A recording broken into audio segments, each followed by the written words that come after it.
ಪಾರ್ಲಿಮೆಂಟಿನಲ್ಲಿ ತಮಗಿರುವ ವಿಶೇಷ ಅವಕಾಶವನ್ನು ದುರುಪಯೋಗಪಡಿಸಿಕೊಂಡು ಹಿಂದೂ ಧರ್ಮದ ವಿರುದ್ಧ ಅವಹೇಳನ ಮಾಡಿರುವ ವಿಪಕ್ಷ ನಾಯಕ ರಾಹುಲ್ ಗಾಂಧಿ ದೇಶದ ಜನರ ಕ್ಷಮೆಯಾಚಿಸಬೇಕೆಂದು ಕರ್ನಾಟಕ ವಿಧಾನಸಭಾ ಮಾಜಿ ಸ್ಪೀಕರ್ ಕೆಜಿ ಬೋಪಯ್ಯ ಮಡಿಕೇರಿಯಲ್ಲಿ ತಾಕೀತು ಮಾಡಿದ್ದಾರೆ.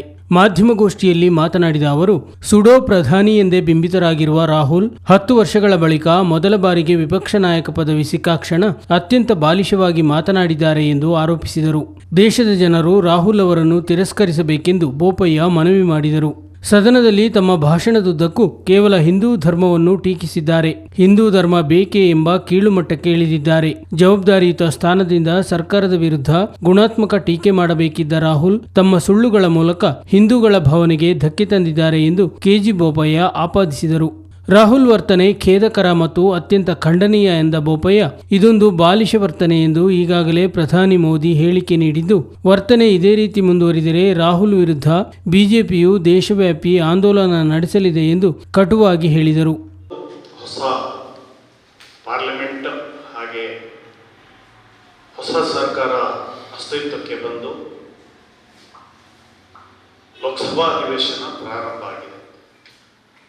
ಅಧಿವೇಶನ ಯಾವುದೇ ಅಧಿವೇಶನ, ಅದು ವಿಧಾನಸಭೆ ಇರ್ಬೋದು, ಲೋಕಸಭೆ ಇರ್ಬೋದು, ಪ್ರಾರಂಭದಲ್ಲಿ ರಾಷ್ಟ್ರಪತಿಗಳು ಜಂಟಿ ಅಧಿವೇಶನವನ್ನು ಉದ್ದೇಶಿಸಿ ಮಾತನಾಡ್ತಾರೆ.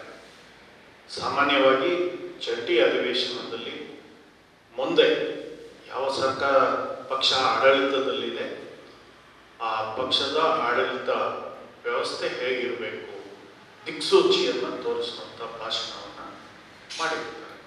ಅದೇ ರೀತಿ ಮೊನ್ನೆಯೂ ಕೂಡ ನಮ್ಮ NDA ಸರ್ಕಾರದ ಸಾಮಾನ್ಯ ಪ್ರಧಾನಮಂತ್ರಿಗಳಾದ ನರೇಂದ್ರ ಮೋದಿ ನೇತೃತ್ವದ ಸರ್ಕಾರದ ಮುಂದಿನ ಯೋಜನೆಗಳು, ಕಾರ್ಯಕ್ರಮ, ಸರ್ಕಾರ ಮತ್ತು ಹಿಂದೆ ಮಾಡಿದಂಥ ಸಾಧನೆ ಇದೆಲ್ಲವನ್ನು ಬಿಂಬಿಸಿ ರಾಷ್ಟ್ರಪತಿಗಳು ಉಭಯ ಸದನಗಳನ್ನು ಉದ್ದೇಶಿಸಿ ಮಾತನಾಡಿದ್ದಾರೆ. ವಿರೋಧ ಪಕ್ಷದವರು ಸಾಮಾನ್ಯ ರಾಹುಲ್ ಗಾಂಧಿ ಅವರು ಅಥವಾ ಕಾಂಗ್ರೆಸ್ ಪಕ್ಷಕ್ಕೆ ಕಳೆದ 2 ಅವಧಿಯಲ್ಲಿ ವಿರೋಧ ಪಕ್ಷದ ಸ್ಥಾನನೇ ಇರಲಿಲ್ಲ. ಏಕೆಂದರೆ ರಿಕ್ವಿಸಿಟ್ ಮೆಂಬರ್ಸ್ ಅವರ ಹತ್ರ ಇರಲಿಲ್ಲ.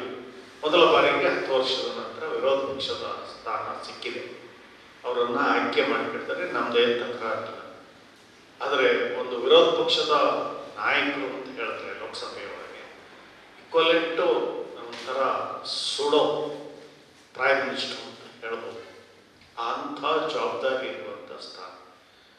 ರಾಷ್ಟ್ರಪತಿ ಭಾಷಣಕ್ಕೆ ವಂದನೆ ನಿರ್ಣಯವನ್ನು ಮಾಡಬೇಕು. ಮಾಡಿದಾಗ ಏನು ಹೇಳಿದ್ದಾರೆ, ನಮ್ಮ ವೈಫಲ್ಯತೆಗಳು ಏನು, ಸರ್ಕಾರದ ದಿಕ್ಸೂಚಿಯಲ್ಲಿ ಇದು ಅದೆಲ್ಲವನ್ನು ಟೀಕೆ, ಸಲಹೆ ಎಲ್ಲವನ್ನು ಕೊಡಬೇಕು.